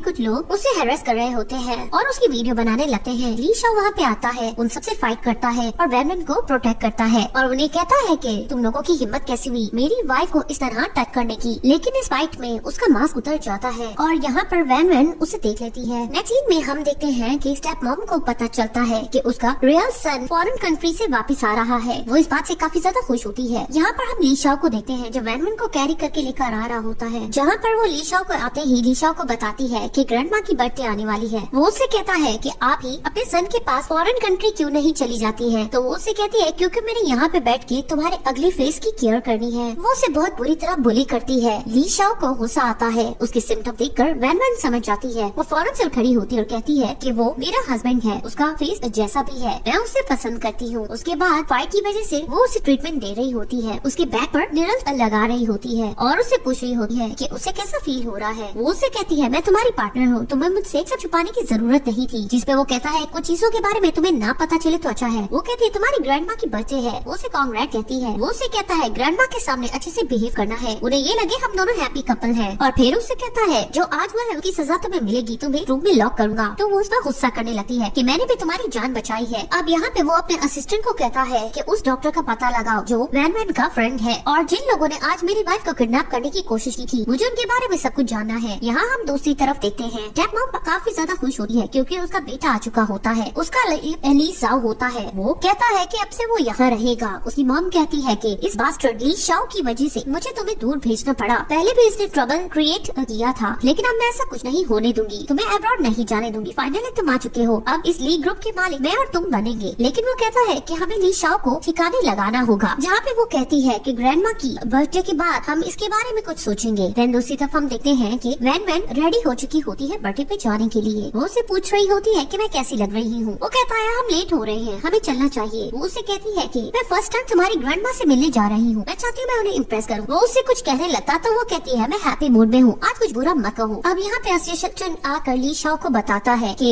किडनैपिंग का प्लान किन यानी कि वैन वैन की सिस्टर ने बनाया था और उसके एक बॉयफ्रेंड ने। और इसके अलावा वो कहता है कि वहाँ पर आपके ब्रदर को भी देखा गया है, यानी कि सेकंड यंग मास्टर ली शाओ को। जहाँ पर वो कहता है कि अभी वो आया ही है और आते ही उसने प्रॉब्लम क्रिएट करना स्टार्ट कर दी है। के बाद वो अपनी वाइफ को लेकर जा रहा होता है, सब लोगों की नजर उस पर होती है। सब लोग वैन वैन के बारे में कह रहे होते हैं कि कितनी ब्यूटीफुल है। अब यहाँ पे ग्रैंड मदर वैन वैन को देखकर बहुत खुश होती है। जहाँ पर अब यहाँ पता चलता है ग्रैंड मदर और वैन वैन एक दूसरे को जानते थे। ग्रैंड मदर उसे देखकर बहुत खुश होती है, वैन वैन भी उसे देखकर बहुत खुश होती है। तो यहाँ पर अब ये बात जानकर ली शाओ बहुत हैरान होता है कि एक्चुअल में उसके ये मैरिज तो ग्रैंड मदर प्लान की थी और उन्होंने ही फोर्सफुली ये शादी करवाई थी। इसमें उसकी स्टेप मदर का कुछ लेना देना नहीं था। वो वैसे ही वैन वैन को इतना ज्यादा तंग करता रहा था। के बाद हम देखते हैं वैन वैन वॉशरूम में होती है, वहाँ पे किन आती है और आके उसे डराने लगती है कि तुम्हारा जॉब भी प्रीवियसली वाइफ की तरह होगा, बस कुछ दिन और वेट करो। वैन वैन उसे थप्पड़ लगाती है और कहती है कि आज तुम मेरे मुंह मत लगो, आज मैं बहुत खुश हूँ। और वो गुस्सा कर रही होती है कि वैन वैन को बिल्कुल फिक्र नहीं हो रही। वैन वैन बाहर आती है, ली शाओ बाहर होता है। ली शाओ उसे कहता है कि चलो मैं तुम्हें इंट्रोड्यूस करवाता हूँ, लेकिन वो एटीट्यूड से आगे निकलती है। वो कहता है, सिस्टर इन लॉ तो बहुत एटीट्यूड वाली है। ली शाओ कहता है, तुम्हारा मूड क्यों ऑफ हो गया? जिस पर वो बताती है कि क्योंकि मैंने कुछ साइको को वॉशरूम में देख लिया था। देन यहाँ पर हम देखते हैं किन और चैन वहाँ पर भी पास नहीं आते हैं। वो लोग ड्रिंक पे कुछ ड्रग मिक्स करके वैन वैन और ली शाओ को देना चाह रहे होते हैं, उन पे कुछ ट्रिक करने के लिए। ली शाओ कहता है ये ट्रिक बहुत ओल्ड हो गई है, ड्रिंक पे कुछ मिक्स होगा। तो वो दोनों बाहर आकर कहते हैं ठीक है, हम लोग खुद ड्रिंक करके दिखाते हैं और दूसरी उन्हें ऑफर करते हैं। वो लोग उन ड्रिंक को ले लेते हैं। वैन वैन का मूड नहीं होता, ली शाओ फिर भी उसे जबरदस्ती ड्रिंक करने का इशारा करता है। उसके बाद वेटर गिरने लगता है तो ली शाओ जल्दी से ड्रिंक को चेंज कर लेता है और उन्हें कहता है, हमें ड्रिंक करने का कह दिया, खुद ड्रिंक नहीं करना क्या? वो दोनों ड्रिंक करके वहाँ से जाते हैं। चैन बहुत खुश होता है। किन आगे पूछते हैं, उन्होंने ड्रिंक किया? तो वो लोग कहते हैं कि हाँ उन्होंने ड्रिंक कर लिया, चलो हम दोनों भी ड्रिंक कर लेते हैं, सेलिब्रेट करते हैं। जहाँ पर वैन वैन कहती है, तुमने मुझे वाइन पीने का क्यों कहा? तो वो उसे कहता है, ताकि मैं चाहता था तुम भी ये तमाशा देखो। वो दोनों हंसने लगते हैं। के बाद वैन वैन ग्रैंडमा के पास जाती है जो उसे और गेस्ट से इंट्रोड्यूस कराने लगती है। यहाँ पे ली शाओ आता है और वैन वैन के आगे खुद को इंट्रोड्यूस कराता है कि वो ली शाओ का ब्रदर है और साथ ही ली शाओ को बुली भी करने लगता है। ग्रैंड मदर उस पर डांटने लगती है कि तुम इस तरह बात न करो। जहाँ पे साफ दिखाई देता है ग्रैंडमा को ली शाओ बिल्कुल पसंद नहीं है। वो उसे हट के वैन वैन को अपने साथ ले जाती है। फिर वो ली शाओ के पास जाता है, उसे ब्रदर कहकर ड्रिंक ऑफर करता है। वो उसे कहता है, मुझे ड्रिंक ऑफर मत करो और न ही मुझे ब्रदर बनाओ। स्टेप मॉम को गुस्सा आता है और कहती है कि तुम एक अगली पर्सन हो कि मेरी बेटी से इस तरह बात कैसे कर सकते हो। जिस पर वो कहता है, लगता है आप अपनी आइडेंटिटी भूल गई है। वो उस पर ड्रिंक गिरा देती है। ली शाओ आगे बढ़ता है और कहता है कि आप ठीक तो हो ना। वो उसका मास्क हटाता है। जैसे ही मास्क हटता है, यहाँ पता चलता है उसका सारा फेस पर जले हुए निशान होते हैं, जिसे देखकर स्टेप मॉम और ली शाओ बहुत ज्यादा खुश होकर चले जाते हैं कि ये अगली पर्सन ही है। और यहाँ हमें पता चलता है कि ली शाओ को ऑलरेडी पता था कि वो उसमें कुछ ड्रिंक करने वाले हैं। वो दोनों हंस के कहते हैं कि हम ऐसे ही शक कर रहे थे, उसका फेस तो काफी अगली है, मैं तो समझ रही थी वो रिकवर कर गया है। वैन वैन से मिलकर ग्रैंड माँ बहुत खुश होती है। ली शाओ को कह रही होती है, मुझे जल्दी से अब ग्रैंडसन ला के दो। लेकिन दूसरी तरफ देखते हैं ड्रग्स का असर चैन और किन को हो चुका होता है। वो दोनों बेड पे होते हैं, उन लोगों की वीडियो बन चुकी होती है, हर तरफ उनकी वीडियो वायरल हो चुकी होती है। सब लोग उनका मजाक उड़ा रहे होते हैं कि किन ने अपने ही सिस्टर के बॉयफ्रेंड के साथ चक्कर चलाया हुआ है। सैन फैमिली की बहुत ज्यादा बदनामी हो रही होती है और यहाँ पे वैन वैन इस चीज को सेलिब्रेट कर रही होती है। ली शाओ का थैंक कर रही होती है कि तुम्हारी वजह से आज मेरी सिस्टर के साथ ये हुआ है। डैड का तो फेस देखने वाला होगा, डैड की बहुत बदनामी होगी, अब डैड की फेवरेट डॉटर को भी मार पड़ेगी। इतने में ली शाओ से अपनी तरफ खींच लेता है उसे गौर से देखता है। वो उससे कहता है कि मैंने तुम्हें इतनी बड़ी खुशी दी है, अब उसके लिए तुम्हें मुझे रिपे करना होगा। वो कहती है क्या मतलब, मैं तुम्हें कैसे रिपे करूंगी। वो जाने लगती है, लेकिन वो काफी ब्लश कर रही होती है और मन में सोच रही होती है मुझे क्या हो रहा है। और यहाँ पर ली शाओ सोच रहा होता है कि मुझे नहीं पता था कि तुम्हें मेरे लिए ग्रैंडमा ने पसंद किया था। वो मन में सोच रहा होता है, लेकिन अब भी बहुत कुछ है, तुम्हारे लिए मैंने रास्ते सारे आसान करने हैं। फिर उसके बाद हम देखते हैं कि हर डैड से किन को तो काफी मार पड़ रही होती है। स्टेपमॉम उसकी साइड ले रही होती है, तो वो कहता है कि इसने मेरी फैमिली की रेपुटेशन खराब की है। सब लोग सैन फैमिली का बाहर मजाक उड़ा रहे हैं, जहाँ पर किन साफ कह रही होती है कि ये सब कुछ बैटमैन ने किया है, मेरा इससे कोई लेना देना नहीं, वो मुझ पर रिवेंज लेना चाहती थी। जहाँ पर असिस्टेंट आके बताता है कि ग्रैंडमा को रेस्क्यू कर लिया गया है। ली शाओ खुशी से कहता है मेरी वाइफ को सबसे पहले इन्फॉर्म करो। देन यहाँ पर फोन करके बताया जाता है बैटमैन को। वो काफी ज्यादा खुश होती है, उसे हॉस्पिटल की लोकेशन भेज जाती है। वो मन में सोचती है उसे ली शाओ का थैंक करना चाहिए, लेकिन उससे पहले वो सोचती है पहले वो फादर को विजिट करेगी। वो जाके फादर के पास जाती है, तो फादर कहता है तुमने जो गलती की है अपनी सिस्टर के साथ किया उसकी माफी मांगो। लेकिन वो गुस्से से कहती है अब भी मुझे डांट रहे हो, जबकि गलती उसकी है, वो मेरे बॉयफ्रेंड के साथ फ्लर्ट कर रही। और दूसरी बात वो फिर से उसे मारने लगता। वो उसे कहती है आप अच्छी तरह जानते हो कि आप सैंग फैमिली में यहाँ तक इस वजह से पहुँचे हो क्योंकि मेरी मॉम ने आपको इस काबिल बनाया है। आज आप सैंग फैमिली में यहाँ तक इस वजह से पहुँचे हो क्योंकि मेरी मॉम ने आपको इस काबिल बनाया है। आज आपके पास जो कुछ भी है वो मेरी मॉम की वजह से है। तो यहाँ पे डैड अपना दिल पकड़ के बैठ जाता है, उसे चेस्ट पेन होने लगती है। किन गुस्सा करती है और कहती है कि तुम डैड के साथ ये सब कुछ नहीं कर सकती हो। तो यहाँ पर स्टेपमॉम उसे धमकाती है कि तुम्हें पता है ना तुम्हारी ग्रैंडमदर हमारे हाथों में है। तो वो उसे कहती है अच्छा तो तुम लोगों को लग रहा है वो तुम्हारे हाथों में है। यह पुरानी बात हो चुकी है। डैड भी शॉक हो जाता है, फौरन से उसके चेस्ट का पेन कहीं गायब हो जाता है। उसे कॉल आती है, वो कॉल अटेंड करता है और पता चलता है कि हॉस्पिटल से ग्रैंडमा गायब है। वो हैरान होता है, गुस्सा करता है एक ओल्ड लेडी तुम लोगों से नहीं संभल पाई। अब उन्हें पता चल गया ग्रैंडमा के हाथों से चली गई। जहाँ पर डैड उसे धमकाता है कि तुम अपने ही डैड के साथ ऐसे क्यों कर रही हो। वो उससे कहती है आप लोग जानते हो ना मेरा हस्बैंड कितना पावरफुल है। और यहाँ पे डैड को भी समझ आ जाती है और वो मन में सोचता है कि उसे बैटमैन से आराम से बात करनी चाहिए, वरना उसके पास जो कुछ है वो भी उसके हाथ जाएगा। तो वो अपनी टोन का काफी सॉफ्ट करता है और कहता है तुम तो मेरी प्यारी बेटी हो ना, तुम इतना सीरियस क्यों होती हो। बैटमैन भी उनके टोन को समझ जाती है। फिर यहाँ पर वो किन को कहता है तुम्हें नजर नहीं आ रहा तुम्हारी सिस्टर घर आई है, जाके फ्रूट्स कट करके लेकर आओ। और उसके बाद वो उसे कहता है तुम मेरे दिल में हो, तुम्हें पता है ना तुम्हारी मैं कितनी कदर करता हूँ, तुम कितनी टैलेंटेड हो, तो तुम क्या इस बार डैड को माफ कर सकती हो ना। मुझे पता है तुम डैड पे विश्वास नहीं करो। तो वो कहती है क्यों नहीं करो, आप मुझसे बहुत प्यार करते हो। ठीक है अगर आप मुझसे इतना प्यार करते हो, मेरी मॉम ने जो मेरे लिए सारी ज्वेलरी रखी थी, जो ज्वेलरी है वो मुझे दे दो। जिसपे किन तो गुस्सा करने लगती है और कहती है देखा इसका पर्पस आपको समझ आ गया ना, कि आपसे आपकी प्रॉपर्टी लेना चाहती है। तो वो कहती है लगता है तुम पागल हो गई हो, ये सब कुछ मेरी मॉम का तो ही है। किन उसे थप्पड़ लगाती है, वो उसका हाथ पकड़ लेती है और वो रोने लगती है कि मुझे बचाओ। एंड यहाँ पे डैड आ जाता है, तो वो डैड को कहती है डैड मैंने उससे बात नहीं करी, आप मुझे बताओ मुझे प्यार करते हो ना, तो फिर आप चाहते हो ना मैं अपने हस्बैंड की बिजनेस में आपको इन्वॉल्व करूँ, तो फिर मेरी मॉम का जो कुछ है वो मुझे वापस कर दो। तो यहाँ पे पता चलता है मॉम ने बैंक में काफी छोड़ा था। तो वो डैड चीज लेकर बहुत खुश होती है। डैड देखकर बहुत ज्यादा पछतारा होता है। किन बच्चों की तरह रोने लग जाती है कि वो मेरी ज्वेलरी थी, आपने उठा के उसे क्यों दे दी, अब मैं क्या करूंगी, मुझे वो वापस चाहिए। जिसपे डैड कहता है कि अगर मैं उस कंपनी से जाता तो ली फैमिली की जितना भी डीलिंग थी वो सब मेरे हाथ से चली जाती, हमारे हाथ कुछ भी ना रहता। जब मॉम भी कहती है बस करो ना, ये तमाशा छोड़ो, आगे की सोचो। किन कहती है आप देखना मैं अब करती क्या हूँ। यहाँ पे डैड कहता है उसे इन सब चीजों के बारे में ग्रैंडमा ने ही बताया होगा। जब मॉम कहती है कि फिक्र मत करो, हमें ली फैमिली को अपने अंडर करना है, सब कुछ ठीक हो जाएगा। ग्रैंडमा ठीक बैठी होती है, ग्रैंडमा जाती है और काफी इमोशनल होती है कि मैंने आपको बहुत मिस किया, थैंक गॉड आपको रेस्क्यू कर लिया गया है। जहाँ पर ग्रैंडमा कहती है कि उसे उसका हस्बैंड बहुत पसंद आया, उसने उसकी काफी केयर की है। वो लोग एक दूसरे को गले लगाते हैं। जहाँ पर ली शाओ काम कर रहा होता है, बैटमैन उसके पास मेडिसिन लेकर आती है। वो हैरान होता है कि इस वक्त वो क्या कर रही है। तो वो कहती है लगता है तुम भूल गए हो, मैं तुम्हें ट्रीट कर रही हूँ और तुम्हें ये मेडिसिन देना जरूरी है। तो वो उसे मेडिसिन देती है, लेकिन वो काफी कड़वी होती है। तो वो उसे कहती है अगर तुम ये नहीं ड्रिंक करोगे तो तुम्हारी बॉडी हील नहीं करेगी, तुम्हें तो ये पीना ही पड़ेगा। वो चुप करके उस गहरे पे पी लेता है, लेकिन वॉमिट करने लगता है। वो उसके मुंह पे हाथ रख देती है। वो उसे कहता है लगता है तुम मुझसे बदला ले रही हो। वो कहती है कि बहुत देर हो रही है, मैं तो जाने लगी हूँ। फिर वापस जल्दी से आती है, उसके हाथ में एक कैंडी देती है और कहती है इसे खा लो। और उसकी स्वीट गेस्चर से वो काफी खुश होता है। देन यहाँ पर ली शाओ ऑफिस में आता है, जहाँ पे एम्प्लॉय गॉसिप कर रहे होते हैं। तो वो उन्हें धमकाता है। एक्चुअल में वहाँ पे आज ली जाओ ने भी आना होता है, तो उनकी दरमियान वोटिंग भी होनी होती है। यहाँ पे ली जाओ को देख कर ली शाओ उसे वेलकम नहीं करता है और उसे कहता है तुम्हें अपनी औकात इस ऑफिस में पता होनी चाहिए। जब वो ये बैठ के सोच रहा होता है कि उसे सब डायरेक्टर से भी बात की, लेकिन नजर आ रहा था सबके सब ली शाओ के साथ मिले हुए हैं। एक्चुअल में सब ली शाओ से काफी ज्यादा डरते हैं। अब वो सोचता है कि मैं इस बारे में क्या करूँ, अपनी मॉम के पास जाता है, लेकिन सर्वेंट के आगे बात नहीं करना चाहता। लेकिन वो कहती है कि ये मेरी पुरानी सर्वेंट है, इस पे तुम ट्रस्ट कर सकते हो। तो वो कहता है कि सारे शेयर होल्डर ली शाओ की साइड पे है, सबने मुझे रिजेक्ट कर दिया है, अब मैं क्या करूँगा। ये बात सुन के वो भी परेशान हो जाती है। जहाँ पे वो सोच रही होती है तुम फिक्र मत करो, सर्वेंट से कहती है कि वो मेडिसिन कितनी बची हुई है, यानी कि वो ली शाओ को मेडिसिन खिला के मारना चाह रही होती है। वो कहती कहती है तुम बस मुझ पे भरोसा रखो। उसके बाद वो सूप में कुछ मेडिसिन मिला के ली शाओ के पास जाती है, लेकिन यहाँ पर वैन वैन को समझ आ जाती है कि मेडिसिन में कुछ मिक्स है, तो वो उसे जान की गिरा देती है। मॉम उसमें गुस्सा करने लगती है। वो कहती है मैं इंटेंशनली ऐसा नहीं किया, वो बहुत हॉट थी। फिर वो ली शाओ से सॉरी करती है। ली शाओ कहता है मैं तुम पे ट्रस्ट करता हूँ। जब मॉम गुस्सा कर रही होती है, वैन वैन कहती है इसमें गुस्सा करने की बात नहीं, चिकन सूप भी तो था, मैं बना लाती हूँ। तो वो अपना टोन ठीक करती है और कहती है कि नहीं ऐसी बात नहीं है, मैं बहुत प्यार से बना के लाई। जब मॉम को वो कहती है आज के बाद आप ली शाओ के लिए कुछ मत बनाना, मैं खुद बना लिया करूंगी। ली शाओ से कहता है तुम कितनी नोटी हो चुकी हो, तुम लोगों को किस तरह टीज करती हो। जहाँ पर वो उसे कहती है एक्चुअल में शायद तुम्हें पता भी नहीं, इस सूप में कुछ भी था, कुछ मेडिसिन तुम्हें मारने के लिए। वो कहता है जानता तो मैं भी हूँ, लेकिन मैं किसी चीज के वेट में हूँ। तो वो कहती है ठीक है इस फाइट में मैं तुम्हारे साथ हूँ। जहाँ पे हम जब मॉम को देखते हैं वो बहुत गुस्सा कर रही होती है कि वैन वैन की वजह से मैं उसे वो ड्रिंक ना दे सकी। सर्वेंट कहती है हम कोई और तरीका देखते हैं। वो उसके कान में कुछ कहती है और बड़ा खुश होती है। जहाँ पर नेक्स्ट सीन में हम देखते हैं ली शाओ और वैन वैन शॉपिंग करके आते हैं, जहाँ उसने वैन वैन की ग्रैंडमा के लिए काफी गिफ्ट होते हैं, तो वो काफी खुश होती है। वो कार में गिफ्ट रख रहे होते हैं और उसके बाद वो उसके काफी क्लोज आ जाता है और कहता है क्या मुझ में ट्रस्ट करती हो। वो उसे हाँ कहती है, तो वो उसे साइड पे हटाता है। उसके बाद वो उसे कार में बिठाता है, लेकिन कोई आके उस पर अटैक करता है। वैन वैन परेशानी से बाहर निकलती है, वो इंजर्ड होता है, बेहोश हो जाता है। उसे कार में लिटा के उठाने की कोशिश कर रही होती है। वो उसे कहता है मैं ठीक हूँ। वो उसे कहता है मैं तुम्हारे साथ आज ग्रैंडमा के पास नहीं जा सका। वो उसे कहता है मेरे असिस्टेंट को कॉल करो। वो असिस्टेंट को कॉल करके शॉपिंग मॉल का लोकेशन बताती है और बताती है ली शाओ इंजर्ड है और फौरन से पहुंचो। देन यहाँ पे सारे गुंडे आ जाते हैं, जिन्हें देखकर ली शाओ कहता है कि लगता है मेरे असिस्टेंट को आने में देरी हो जाएगी। वैन वैन कहती है क्या तुम मुझ पे ट्रस्ट करते हो। तो वो कहता है हाँ मैं तुम पे ट्रस्ट करता हूँ। तो वो कार की सीट पे बैठती है और कार वहाँ से भगा के ले जाती है। और उसके बाद ली शाओ को उसको उसका मास्क देती है। तो वो कहता है कि मुझे नहीं लगता कि मुझे अब इसकी जरूरत है। वो उसे कहती है लेकिन सब लोग तुम्हारा रियल फेस देख लेंगे। देन यहाँ पर वो उसे कहता है अब समय आ गया है, मैं सबको ऐसे ही फेस करूँ। तो वो उसे कहती है कि मुझे बस तुम पे इस बात का गुस्सा है, तुमने स्टेप अप के आगे मुझे ह्यूमिलेट क्यों करवाया। जिसपे वो कहता है कि उस वक्त मुझे खुद भी नहीं पता था, मुझे लगा था तुम और स्टेप अप मिले हुए हो, क्योंकि पहले भी मेरे साथ ऐसा हो चुका था। वो उसे कहता है मैं तो तुम पर सिर्फ गुस्सा उतार रहा था कि स्टेप अप ने तुम्हें वो मेडिसिन दी थी कि बेबी फ्यूचर में ना हो सके और तुमने वो ड्रिंक कर ली थी। अगर मेरे बेबी को कुछ हुआ तो मैं तुम्हें नहीं छोड़ूंगा। जिसपे वो कहती है हमारे दरमियान तो ऐसा कुछ हुआ भी नहीं है। इतने पे वहाँ पे असिस्टेंट मेडिकल बॉक्स लेकर आ जाता है। वो उससे कहता है कि मैंने लीग ग्रुप जाना है। असिस्टेंट कहता है लेकिन आपकी तबीयत ठीक नहीं है। वो कहता है मैं बिल्कुल ठीक फील कर रहा हूँ, मैं और ज्यादा हाई नहीं होना चाहता हूँ। और उसके बाद वो वैन वैन का हाथ पकड़ के ऑफिस चला जाता है, जहाँ पे सब लोग ये देख के हैरान हो जाते हैं कि ली शाओ तो अगली नहीं है, बल्कि वो तो बिल्कुल ठीक है। सब लोग ये देखकर सरप्राइज, स्पेशली ली शाओ तो उसके अपीयरेंस को देखकर हैरान हो जाता है। वो कहता है कि ब्रदर तुम ठीक कैसे हुए। तो वो कहता है लगता है मुझे ठीक देख के तो खुश नहीं हो। वो कहता है तुम मिसअंडरस्टैंड कर रहे हो। वो उसे एटीट्यूड दिखा के आगे जाता है। ली शाओ और परेशान हो जाता है कि अब तो उसके हाथ से सारी गेम निकल जाएगी। फिर यहाँ पर हम देखते हैं उसे अटैक करने के लिए जब पॉप ने भेजा होता है और वो अपनी सर्वेंट को बहुत मार रही होती है कि मैंने कहा था कि उसे बिल्कुल मार डालना है, वो तो बिल्कुल ठीक जा रहा था। जहाँ पे ली शाओ कहता है अब तो मीटिंग में सब उसी को वोट करेंगे क्योंकि वो बिल्कुल ठीक है। स्टेप मॉम कहती है कि तुम फिक्र मत करो, कुछ और सोचते हैं। ऑफिस आने के बाद वो रूम में आता है, जहाँ पे वो बेड पे बैठता है और वैन वैन जा रही होती है, उसे पकड़ के गोद में बिठा लेता है। वो उसे कहती है तुम अभी तक हील्ड नहीं हुए, तुम्हें इस तरह मुझे अपने ऊपर नहीं बिठाना चाहिए। वो कहता है मेरा बस मन कर रहा है तुमसे बातें करने का। तो वो कहती ठीक है मुझे सही से बैठने दो। वो कहती है तुम मुझसे क्या इंपॉर्टेंट बात करना चाहते हो। वो उसे कहता है कि मैंने देखा है तुम मेरी कितनी केयर कर रही हो। मैं पहले तुमसे बहुत सी चीजें छुपाना चाहता था क्योंकि कुछ मिसअंडरस्टैंडिंग थी, मैं तुम्हारे बारे में गलत समझ रहा था, लेकिन हम दोनों का यूज किया गया है। वो उससे कह देता है तुम काफी स्मार्ट गर्ल हो और मैं तुमसे अट्रैक्टिव हो रहा, बल्कि मैं तो तुम्हें लाइक करने लग गया हूँ। वो कुछ कहने लगती तो वो समझता है वो उसे रिजेक्ट करने लगी है। तो वो उसे कहता है प्लीज जल्दबाजी मत करो, मैं तुम्हें सोचने का समय देता हूँ, हम दोनों एक दूसरे को आराम आराम से जाने। लोगों ने मेरे बारे में बहुत रूमर्स फैलाए हुए थे, ऐसा कुछ भी नहीं है कि मैंने प्रीवियस वाइफ को मारा है, ये सब कुछ सिर्फ मेरी रेपुटेशन खराब करने के लिए रूमर्स फैलाए गए थे। वो कहती है अच्छा तो मुझे जंगल में छोड़ के मेरे साथ भी तो तुम वैसा ही कर रहे थे। और फिर उठी कहती है मुझे इस बारे में सोचना पड़ेगा और मन में सोचती है कि मैं तुम्हें तड़पाऊंगी। अब यहाँ पे हमें पता चलता है कि सैंग्रो की कुछ प्रॉब्लम हुआ होता है। डैड वैन वैन पे गुस्सा उतारे होते हैं कि तुम अपने डैड साथ ऐसा क्यों कर रही हो, और उसे जस्मिन होने लगता है। किन कहती है तुम देख नहीं रही कि डैड की हालत क्या हो रही है। तो वो कहती है तुम लोगों ने मेरी मॉम की प्रॉपर्टी पे कब्जा किया हुआ है, मैं तुम लोगों को इसे एंजॉय नहीं करने दूंगी और सब कुछ वापस लूंगी। वो फिर से उसे स्लैप लगाने लगता है, लेकिन उसे पकड़ लेती है। वो उसे कहता है मैं तुम्हारा फादर हूँ। किन उसे मारने लगती है, बट यहाँ पर बीच में ली शाओ आ जाता है और कहता है कि मेरी वाइफ से दूर रहना, और किन को अपने गार्ड से पकड़वा लेता है। वो वैन वैन से पूछता है तुम ठीक तो हो ना। वैन वैन आगे बढ़ती है और कहती है जो मेरी मॉम का है वो मुझे वापस कर लो, वरना तुम लोग बहुत ज्यादा पछताओगे। किन फिर से आर्गुमेंट कर रही होती है, उसकी मॉम के बारे में गलत बातें करती है कि तुम्हारी मॉम पहले से प्रेग्नेंट थी मेरे डैड के पास आने से पहले। वो उसे जोर थप्पड़ लगाती है और कहती है मेरी मॉम को इंसल्ट मत करो, सारी जिंदगी तुम लोगों ने मेरी मॉम का ही पैसा स्पेंड करके इतनी ज्यादा अयाशी की है। ली शाओ उससे कहता है तुम फिक्र मत करो, इस पूरी फैमिली को सजा तो जरूर मिलेगी जो इन्होंने तुम्हारे साथ किया है। फिर वो उसे समझाता है कि वो उसे सैन फैमिली का हेड बना देगा, जहाँ पर वो उसे कहती है कि प्लीज जो बातें इन्होंने मेरी मॉम के बारे में की है उस पर तुम विश्वास मत करना। वो कहता है मुझे तुम पर ट्रस्ट है, तुम फिक्र मत करो, और उसे गले लगा लेता है। यहाँ पे वो बहुत सैड होती है। ग्रैंडमा उसे समझाती है कि वो कोई और वे जरूर निकाले। वो अपनी मॉम के बारे में ग्रैंडमा से बातें पूछे तो ग्रैंडमा उसे बताती है कि एक्चुअल में तुम्हारी मॉम का गो फैमिली अफेयर था, वो उसे बहुत पसंद करती थी। फिर ग्रैंडमा वो बात करते हुए दुखी हो जाती है और कहती है कि इस बारे में वो बात नहीं करना चाहती, लेकिन यहाँ पर वैनमैन सोचती है कि वो गो फैमिली के बारे में जरूर जाने। फिर वो ली शाओ को मेडिसिन देती है। असिस्टेंट आता है और कहता है आपने जो मुझे चेक का कहा था वो हो गया। जहाँ पर वैनमैन को पता चलता है कि वो उसकी मॉम के बारे में कुछ इन्वेस्टिगेट करवा रहा है। वो उस फाइल को देती है जहाँ पर ली शाओ उसे बताता है कि गो फैमिली में तुम्हारी मॉम का अफेयर था, लेकिन वो अब्रॉड चला गया था और आई थिंक तुम्हारी मॉम उससे प्रेग्नेंट थी। जहाँ पे वैनमैन हैरान होती है, कहती है क्या मतलब, मेरा फादर मिस्टर गू थे? तो वो कहती है मैं मिस्टर गू से जरूर मिलूं। अब वो उनके ऑफिस में बैठी होती है जहाँ वो काफी कंफ्यूज होती है। मिस्टर गू नीचे आते हैं और कहता है ये लड़की कौन है, ये देखी देखी लग रही है। जहाँ पे वो मिस्टर गू को कहती है कि मैं कुछ पर्सनल मैटर के लिए आपके पास आई। तो यहाँ पर वो अपनी मॉम का जिक्र करती है। वो नाम सुन के वो बहुत शॉक हो जाता है और कहता है क्या तुम उसकी डॉटर हो? तो वो कहती है हाँ, मैं इसी वजह से आपके पास आई हूँ। मैं पूछना चाहती हूँ कि आप लोगों की रिलेशनशिप में क्या हुआ था? वो शॉक होकर बैठ जाता है और कहता है कि हम दोनों का रिलेशनशिप बहुत अच्छा था। मुझे बिजनेस मैटर की वजह से तुम्हारी मॉम को इमरजेंसी में छोड़ के जाना पड़ा। मैंने उन्हें इन्फॉर्म भी नहीं किया था। मैंने तुम्हारी मॉम को कहा था वो मेरे साथ अब्रॉड चली, लेकिन वो अपनी फैमिली को नहीं छोड़ना चाहती। वो उससे पूछता है क्या वो ठीक है? अब जिसमें वो कहती है कि वो तो मर चुकी, उन्होंने मुझे बर्थ दिया। ये बात सुनकर वो बहुत ज्यादा सैड हो जाता है। जहाँ पे वो अपनी मॉम के बारे में बताती है कि आपके जाने के बाद मेरी मॉम की लाइफ काफी ज्यादा दुखी थी। उनकी शादी एक बहुत ही बुरे इंसान से हो गई और मेरी बर्थ के बाद उनकी मौत हो चुकी। उन्होंने सिर्फ दुख देखे। जहाँ पर वो उसे बता देता है कि वो उसकी मॉम से कितना प्यार करता था। वापस आके उसने उसकी मॉम को हर जगह ढूंढा, लेकिन उसे बताया गया कि उसकी शादी हो गई और उसे बच्चे भी है, इसलिए उसने उसे इंटरफेयर नहीं। अब यहाँ पर मिस्टर गो को ये पता चल जाता है कि वो उसकी रियल डॉटर है। वो काफी इमोशनल होता है और उसे अब सैंग फैमिली पे बहुत गुस्सा आ रहा होता है कि उसने उसकी लवर और उसकी डॉटर को इतना ज्यादा बुली किया। तो यहाँ पर अब वो अपने रियल डैड को यानी मिस्टर गो को अपनी ग्रैंडमा से मिलाने लेकर आती है। ग्रैंडमा उसे देखकर गुस्सा करने लगती है कि तुम्हारी हिम्मत कैसी हुई, तुम यहाँ आए, तुम मेरी डॉटर को छोड़ के चले गए थे। तो यहाँ पर वैनमैन उन्हें समझाने की कोशिश करती है। वो कहती है कि इसकी वजह से मेरी डॉटर ने बहुत कुछ सहा है। तो वो अपनी नीज पे बैठ कर उनसे सॉरी करता है और कहता है मुझे बिल्कुल अंदाजा नहीं था कि मेरी वजह से उसके साथ ये सब कुछ होगा। वो कहती है अब तुम्हारी माफी से मेरी डॉटर वापस नहीं आने वाली है। वो सारी जिंदगी यही समझती रही कि तुमने उसे धोखा दिया। वो उसे माफ नहीं करती है। डैड वहाँ से चला जाता है। ग्रैंडमा वैनमैन को कहती है कि तुम उससे ब्लड रिलेशन रख सकती हो, मैं कभी तुम्हें फोर्स नहीं करूँगी, लेकिन मैं शायद उसे कभी माफ ना कर पाऊँ क्योंकि मैंने अपनी डॉटर को तड़पते देखा है। जहाँ पे वो कहती है जिसने भी उसकी मॉम को तड़पाया है वो जरूर तड़पेगा। जहाँ पे ली शाओ आके बताता है कि सैंग फैमिली बैंकक्रप्ट हो चुकी है और काफी डिफिकल्टी फेस कर रही है क्योंकि गू फैमिली के साथ उनके कुछ बिजनेस रिलेशन थे और उन्होंने उसे एक्सपोज कर दिया, यानी मिस्टर गू ने सैंग फैमिली को बैंकक्रप्ट करवाया है। ये बात सुन के वो बहुत खुश होती है। अब यहाँ पे डैड वैनमैन पर गुस्सा करने आता है। वैनमैन उसकी बात नहीं सुनती है। वो उसे एक चांस मांग रहा होता है कि वो उसका डैड है। वो कहती है आप गलत समझ रहे हो, एक्चुअल में आप तो मेरे डैड हो ही नहीं। अब वो उसे माफ करने की एक ही कंडीशन का कहती है कि वो उसे की मॉम की जितनी भी चीजें हैं वो वापस कर दे। लेकिन दूसरी तरफ हम देखते हैं कि डैड तो सारा पैसा लेकर भाग रहा होता है। किनकिन आती है और कहती है डैड आप हमें इस कंडीशन में छोड़कर नहीं जा सकते हो, हमारी फैमिली बैंकक्रप्ट हो गई है, डैड भी हमें छोड़ के जा रहे हैं, अब हम दोनों का क्या होगा? और वो पे किनकिन को ही सारा ब्लेम देने लगता है। किनकिन को वैनमैन पे बहुत गुस्सा आता है। देन यहाँ पर डैड से जिस चीज की डिमांड वैनमैन ने की होती है वो कुछ चीजें लाके वैनमैन को देता है। और डैड को साफ कहती है कि वो उसकी हेल्प नहीं करेगी जब तक वो जाके अपनी मॉम से माफी नहीं मांगेगा। वो कहती है कि आपको कन्फेस करना होगा मेरी मॉम की ग्रेव के सामने। वो उससे कहता है कि तुम मुझे यहाँ पर क्यों लेकर आई हो, तुम करना क्या चाह रही हो? वो माफी नहीं मांगना चाह रहा होते हैं। गार्ड उसे जबरदस्ती माफी मंगवाते हैं। ली शाओ कहता है तुम सेटिस्फाइड हुई? तो वो कहती है कि इससे ज्यादा सेटिस्फाइड शायद मैं कभी ना हुई हूँ, इसे सारा दिन मेरी मॉम के आगे माफी मांगनी होगी। और फिर वो लोग जा रहे होते हैं। वैनमैन स्लिप होती है। ली शाओ उसे पकड़ता है, कैरी करके कहता है कि मेरे लिए सबसे ज्यादा तुम इम्पोर्टेंट हो और उसे कैरी करके ले जाता है। किनकिन को कोई और रास्ता नजर नहीं आता। वो चेन के पास जाती है, अपनी फैमिली के लिए हेल्प मांगती है, जबकि वो उसे कहता है कि वो उसकी हेल्प नहीं करना चाहता है और ना ही वो कर सकता है क्योंकि उनकी फैमिली बैंकक्रप्ट हो चुकी है। वो उसे कहती है तुम्हें क्या हो गया है, मैं तो तुम्हारी फेवरेट थी, तुम मुझसे प्यार करते थे। वो उसे कहता है मैं सिर्फ तुमसे झूठ बोल रहा था क्योंकि ये सब कुछ मैं पैसों की वजह से कर रहा था। किनकिन को बहुत गुस्सा आता है। वो उसे बैक कर रही होती है बट वो ग्लास उठा के कहता है यहाँ से निकल जाओ वरना मेरे हाथों मारी जाओगी। वो डर के निकल जाती है। जब मॉम ली जाओ भी परेशान होते हैं कि वो ली ग्रुप पर कब्जा कैसे कर सकते हैं, उन्हें कोई आइडिया नहीं आ रहा होता। इतने में वहाँ पे किनकिन आ जाती है। वो उनके साथ डील करती है कि तुम लोग मेरी हेल्प करो, मैं तुम लोगों की हेल्प करूंगी, हम लोग मिलकर काम करते हैं और हम वैनमैन और ली शाओ दोनों से छुटकारा हासिल कर लेंगे। वो कहती है कि मैं वैनमैन को और ली शाओ को मार डालूंगी अपने हाथों से, क्या तुम लोग इसके बदले मुझे 50 मिलियन दोगे क्योंकि मैं और मेरी मॉम अब्रॉड जाना चाहती है। वो लोग उसके साथ डील कर लेते हैं। दूसरी तरफ हम वैनमैन को देखते हैं, वो रेडी हो रही होती है। ली शाओ उसे इंटरेस्टिंग वे में देख रहा होता है। वैनमैन ये नोटिस करती है। वो कहीं जाने की बात कर रही होती है। ली शाओ कहता है कि मैं तुम्हारे साथ जाऊंगा। तो वो कहती है तुम मेरे लिए इतना वरी क्यों हो रहे हो? वो उसे फॉरहेड पे किस करता है और काफी खुश होता है। वो शर्मा के चली जाती है। वो कार पे उसे कह के जाती है कि वो थोड़ी देर में ही आ जाएगी। अब वो वापस आ रही होती है, लेकिन यहाँ पर हम किन को देखते हैं वो वैन वैन पे कार हिट करने लगती है। ली शाओ ये देख लेता है। ली शाओ रोड के सेंटर में होता है, लेकिन वैन वैन जल्दी से आके ली शाओ को धक्का देती है और खुद कार से हिट हो जाती है और फिर बेहोश हो जाती है। ली शाओ उसके लिए वरी होता है, उसे उठा के हॉस्पिटल लेकर जाता है क्योंकि वो जाग नहीं रही होती। वो उसके लिए काफी ज्यादा वरी होता है। डॉक्टर उसको कह रहा होता है उसकी अच्छे से देखभाल करे और उसे फिर से सिम्टम्स जो हो रहे होते हैं वो डर रहा होता है। और मिस्टर गू भी आते हैं, जहाँ पर वो उसे सॉरी करता है कि मेरी वजह से ये सब कुछ हुआ है, मैं आपकी डॉटर को प्रोटेक्ट नहीं कर पाया। वो उसे जोर से थप्पड़ लगाता है और कहता है कि मेरी डॉटर को कुछ हुआ तो मैं तुम्हें नहीं छोड़ूंगा, वो बहुत मुश्किल से मुझे वापस मिली थी। वो उसे पकड़ता है और कहता है कि क्या आप जानते हो कि उसे किसने हार्म करने की कोशिश की है? तो मैं आपको उसका पता बताता हूँ, बस मुझे एक दफा वैन वैन के बारे में पता चल जाए कि उसकी कंडीशन कैसी है। नर्स बाहर आती है, जहाँ पर उसे 48 आवर्स का टाइम दिया जाता है कि वो क्रिटिकल कंडीशन से बाहर है। देन किन को मिस्टर गू के आगे पेश किया जाता है, जहाँ पर वो उसे हरास कर रहा होता है। वो हंसने लगती है और कहती है कि तुम हो कौन जो इस तरह मुझे थ्रेट कर रहे हो? जहाँ पर ली शाओ से कहता है क्या तुम जानना चाहती हो कि ये कौन है? तुम्हें मर्डर के केस में जेल भेजा जाएगा, तुम सारी जिंदगी जेल सड़ती रहोगी। वो कहती है मैं ये सब नहीं चाहती। वो डरने लग जाती है और कहती है मेरे साथ ऐसा मत करो। वो उससे कहता है कि तुम में से कोई भी नहीं बच पाएगा। जहाँ पर न्यूज में स्टेप मॉम भी ये देख लेती है कि किन को अरेस्ट कर लिया गया है। अब वो दोनों भी परेशान होते हैं कि कहीं वो उन दोनों को भी एक्सपोज ना कर दे, तो ली शाओ उन्हें नहीं छोड़ेगा। ली शाओ कहता है उसके पास कौन सा कोई एविडेंस है कि हमने उसे ये सब कहने के लिए किया था। हमने सिर्फ ब्रदर को चेयरमैन नहीं बनने देना, इस चीज पे फोकस करना है। देन दूसरी तरफ हम देखते हैं उसी सर्वेंट के पास ली शाओ जाता है जिसको उसने अटैक किया होता है, जहाँ पर वो उसे थ्रेट करता है कि उसका बेटा उसके कब्जे में है। तो वो डर जाती है और ली शाओ को कहती है जैसा तुम कहोगे मैं वैसा करूंगी, जिससे भी रिपोर्ट करने का कहोगे। ली शाओ बैठा होता है तो ली शाओ उसके पास जाता है और कहता है खुद को पुलिस के हवाले कर दो, तुम्हारे खिलाफ एविडेंस मिले हैं कि तुमने मुझे मरवाने की कोशिश की है। तुम और तुम्हारी मॉम, तुम लोगों का खेल अब नहीं चलेगा। अब इन्वेस्टिगेशन वाले आते हैं, उसे हथकड़ी लगती है और उसे ले जाया जाता है। जब मॉम को भी मर्डर केस में अरेस्ट करके लेकर जाया जाता है। दूसरी तरफ हम किन को देखते हैं, वो जेल में तड़प रही होती है, अपनी मॉम से बेग कर रही होती है कि उसे यहाँ से निकलवाया जाए, कोई वे ढूंढे। जब मॉम कहती है तुम फिक्र मत करो, मैं कुछ न कुछ तुम्हारे लिए जरूर करूंगी, आखिर तुम मेरी डॉटर हो। उसके बाद वो डैड के पास जाती है जो कि ड्रिंक कर रहा होता है। वो उससे हेल्प मांगती है कि हमारी डॉटर को बचाओ, लेकिन वो अपने होश में ही नहीं होता है। वो साफ कह देता है कि मेरी डॉटर की वजह से ही सब कुछ हुआ है, मैं उसकी हेल्प नहीं करूंगा। मॉम रोने लग जाती है। वो उन्हें हर चीज का ब्लेम देता है। इस बात से उसे बहुत गुस्सा आता है। वो तो अपने हस्बैंड पे ही अटैक कर लेती है और कहती है तुम मेरी किन को नहीं बचा रहे हो, तुम्हें भी जीने का कोई अधिकार नहीं। और वहाँ से उस पर अटैक करके भाग जाती है। वो चैन के पास जाती है, चैन भी साफ इनकार कर देता है। चैन तो ये कह देता है कि वैन वैन इतनी अच्छी थी, किन ने उसकी जिंदगी बर्बाद कर दी। वो वैन वैन के साथ होता तो हैप्पी रहता, किन में कोई क्वालिटीज नहीं है। अब मॉम को और गुस्सा आता है और वो उस पे भी अटैक कर देती है और कहती है जिसने किन को धोखा दिया है उसे जीने का अधिकार नहीं। दूसरी तरफ हम मिस्टर गू को देखते हैं, वो वैन वैन की काफी देखभाल कर रहा होता है, सारी रात जागा रहता है। यहाँ पर ली शाओ उन्हें रेस्ट करने का कहता है, लेकिन वो कहता है मैं यहाँ से नहीं हिलूंगा। तो दूसरी तरफ हम जब मॉम को देखते हैं, वो तो वैन वैन पर अटैक करने आ जाती है कि इसकी वजह से मेरी किन जेल में है। मिस्टर गो ली शाओ उसे समझाने की कोशिश करते हैं, लेकिन वो साफ कह देती है कि मैं किसी को जीने नहीं दूंगी। वो बता देती है कि मैं 2 लोगों को पहले मार के आई हूँ और अब वैन वैन की बारी है। वो साफ कहती है कि मेरी डॉटर को जेल से निकलवाओ। इतने में वैन वैन को होश आ जाता है। वैन वैन जल्दी से उसे आर्म पर बाइट करती है। वो वैन वैन पे अटैक करने लगती है, लेकिन बीच में ली शाओ आ जाता है। ली शाओ उसे गले लगा लेता है और उससे सॉरी करता है, ये सब मेरी वजह से हुआ है, और ऑर्डर देता है कि इसे अरेस्ट करवाओ। दूसरी तरफ हम मिस्टर गो को देखते हैं, वो वैन वैन को वॉक के लिए लेकर जाता है। वहाँ उसे पता चलता है कि किस तरह स्टेप मॉम ने बाकी लोगों को भी स्टैप किया है। लेकिन यहाँ हमें जेल का सीन दिखाया जाता है। ली शाओ की स्टेप मॉम और किन की मॉम आपस में लड़ रहे होते हैं। किन ये सीन देखकर पागलों की तरह हंसने लगती है। वहाँ पर सर्वेंट भी होती है, वो किन को मारने लगते हैं। अपनी मॉम को देखकर वो और ज्यादा परेशान होती है। ली शाओ की स्टेप मॉम बहुत खुश होती है कि उसकी मॉम भी जेल में आ चुकी है। किन बहुत ज्यादा दुखी हो जाती है कि अब उसके पास बचने का कोई रास्ता नहीं है। वो लोग आपस में पागलों की तरह लड़ती है और बिल्कुल साइको एक्ट कर रही होती है। उसके बाद हम यहाँ पर वैन वैन को देखते हैं जो अपनी फ्रेंड का थैंक्स करने जाती है कि उसने ग्रैंड माँ को रेस्क्यू कराने में उसका बहुत ज्यादा हेल्प किया। वो ग्रैंड माँ के बारे में पूछता है तो वो कहती है वो बिल्कुल है, जहाँ पे वो उसे ली शाओ के बारे में दोबारा बात करता है कि वो उसके काबिल नहीं है क्योंकि उसने उसका बिहेवियर देखा है। तो वो कहती है कि तुम कहना क्या चाह रहे हो। वो क्लियरली उसे बताता है कि वो उसे पसंद करता है। दूसरी तरफ हम देखते हैं ली शाओ देख लेता है वैन वैन और उसके फ्रेंड को। वैन वैन भी देख लेती है। ली शाओ उन्हें देखकर जेलस हो रहा है, उसे जेलस कराने के लिए जान के उसके साथ समय बिताती है। दूसरी तरफ हम ली शाओ को देखते हैं जो ग्रैंड माँ को इम्प्रेस करने चला जाता है। वो उससे पूछती है कि तुम किस चक्कर में लग रहे हो, कोई बात है। तो वो कंफ्यूज होके वैन वैन और उस फ्रेंड के बारे में सोच रहा होता है कि वैन वैन उसके साथ बहुत खुश दिखाई दे रही। तो उससे कहती है कहीं तुम मेरे पास वैन वैन के डैड के बारे में बात तो नहीं करना है, उसके बारे में बात मत करना। तो वो कहता है आप गलत समझ रहे हो, मैं तो वैन वैन के फ्रेंड के बारे में बात करने आया हूँ, मुझे कभी कभी लगता है वो उसमें इंटरेस्ट नहीं है। वो ग्रैंड माँ को वॉक पे लेकर जाता है जहाँ पे हम अब वैन वैन को देखते हैं। वो अपने फादर के साथ कुछ दिन रह रही होती है। तो यहाँ पे मिस्टर गू आके कहता है कि मुझे पता चला है तुम्हारी मैरिज सब्स्टिट्यूट मैरिज हुई है, यानी कि तुम्हारी शादी तो फैंग फैमिली की डॉटर यानी किन से होनी थी, बट फोर्सफुली वैन वैन के साथ हुई है। तो इसका मतलब वैन वैन की इसमें मर्जी नहीं थी। तो मैं तुम लोगों को इकट्ठे नहीं रहने दे सकता हूँ। मैं वैनमैन को प्रिंसेस जैसी लाइफ देना चाहता हूँ जिसमें वो सिर्फ अपनी मर्जी करे। वैनमैन जाने लगती है, वो उसका हाथ पकड़ता है और कहता है तुम्हारा क्या मतलब है। मिस्टर गू उन्हें हटाता है और कहता है मेरी बेटी के साथ फोर्सफुली कुछ करने की कोशिश मत करो। जिसमें वैनमैन कहती है लगता है अभी सही मौका है, हमें एक दूसरे के बारे में सोचना चाहिए। तो यहाँ दूसरी तरफ हम देखते हैं कि ग्रैंडमा बिल्कुल ठीक होती है। वैनमैन उनके पास जाती है उनसे मिलने के लिए। वो ग्रैंडमा के साथ प्लान करती है जहाँ पर वो ग्रैंडमा से कहती है कि मैं आपसे कुछ बात करने आई हूँ। मुझे पता है आप मेरे फादर से बहुत नफरत करती हो, लेकिन उन्हें इस बात का एहसास नहीं था। मैं एक रिश्ता खो चुकी हूँ लेकिन मैं अपने फादर को नहीं खोना चाहती। जहाँ पर ग्रैंडमा कहती है तुम्हें फिक्र करने की जरूरत नहीं, तुम जैसा चाहोगी वैसा ही होगा। दूसरी तरफ हम देखते हैं वैनमैन अपने उस फ्रेंड के साथ समय बिता रही होती है, शॉपिंग कर रही होती है। ली शाओ तो उसका पीछा कर रहा होता है। ली शाओ अब आ जाता है, उन्हें इंटरप्ट करता है। ली शाओ वैनमैन को कहता है हम दोनों को आपस में बात करनी चाहिए। देन यहाँ पर वेट्रेस आ रही होती है सूप लेकर, तो उसके फ्रेंड का धक्का उस वेट्रेस को लगता है। सूप वैनमैन पे गिरने वाला ही होता है लेकिन बीच में ली शाओ आके उसे प्रोटेक्ट करता है। वैनमैन इस चीज से काफी इम्प्रेस होती है, बट इस सब में ली शाओ का हैंड इंजर्ड हो जाता है। वो उसे पट्टी करने लगती है, कहती है तुम्हें बहुत हर्ट हो रहा है ना। वो उसके लिए काफी वरी फील कर रही होती है। तो यहाँ पे दूर से उसका फ्रेंड भी ये देख रहा होता है। वो फिर जाने लगती है, वैनमैन को वो पकड़ने लगता है। जहाँ पर हमें पता चलता है कि उसके फ्रेंड को भी हाथ में चोट लग गई थी, लेकिन उसने नोटिस किया था वो तो ली शाओ की केयर कर रही। वैनमैन जाके बता देती है कि तुम समझ ही गए होगे मैं किसके लिए ज्यादा फील करती हूँ। तो वो कहता है आज के एक्सीडेंट से मुझे तुम्हारी फीलिंग्स के बारे में अच्छे समझ आता है, तो बेहतर है तुम अपने दिल की सुनो। ली शाओ भी खुश हो जाता है। उसके बाद हम देखते हैं वो ग्रैंड मदर और मिस्टर गू के पास जाता है। मिस्टर गू ग्रैंड मदर से सॉरी भी करता है। वो उससे कहती है मुझे मॉम मत कहो। वो जाने लगता है तो वो कहती है कि शादी अटेंड करने से पहले तुम ऐसे कैसे जा सकते हो। वो खुश होकर कहता है क्या ये दोनों शादी कर रहे हैं। तो वो कहती है हाँ हम सब ने पार्टिसिपेट करना है, इनकी अच्छी सी वेडिंग करानी है, तो वेडिंग प्रिपरेशन करनी होगी। यानी कि उसने मिस्टर गू को माफ कर दिया था। अब वो लोग एक फैमिली की तरह सब कुछ सिलेक्ट कर रहे होते हैं और आपस में बहुत ज्यादा खुश होते हैं। और इस हैप्पी मोमेंट पर ये ड्रामा खत्म होता है। आप लोगों को ये ड्रामा कैसा लगा, उम्मीद है इसकी भी एक्सप्लेनेशन पसंद आई होगी। मेरे चैनल को सब्सक्राइब जरूर कर देना। Thanks for watching.